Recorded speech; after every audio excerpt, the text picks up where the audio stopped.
পুরীর রথ প্রতি বছর এক মুসলিম সমাধির সামনে এসে থেমে যায়। এই সমাধির নাম শালবেগের মাজার। শালবেগ ছিলেন জগন্নাথ দেবের এক অনুরাগী ভক্ত। আপনারা হয়তো জানেন, পুরীর জগন্নাথ মন্দিরে কোনো মুসলমানকে ঢুকতে দেওয়া হয় না।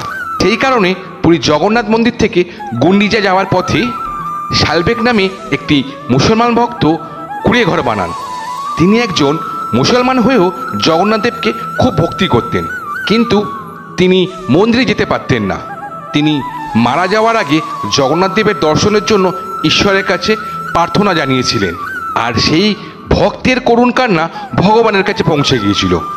তাই রথযাত্রার সময় 200 মিটার যাবার পর রথ অটোমেটিক থেমে যায়, কারণ সেখানে শালবেগের সমাধি করা আছে। রথটি এমনভাবে থামে যে লোকেরা দরিদ্র টানলেও রথটা 1 ইঞ্চি এগোয় না। কথিত আছে, জগন্নাথ দেব রথ থেকে নেমে শালবেগের সঙ্গে দেখা করতে যায়, আর কিছুক্ষণ থামার পর রথ আবার যাত্রা শুরু করে। এই রকম তথ্য সবার আগে পেতে হলে আমার চ্যানেলটিকে সাবস্ক্রাইব করে দেবেন এবং একটি লাইক করে দেবেন।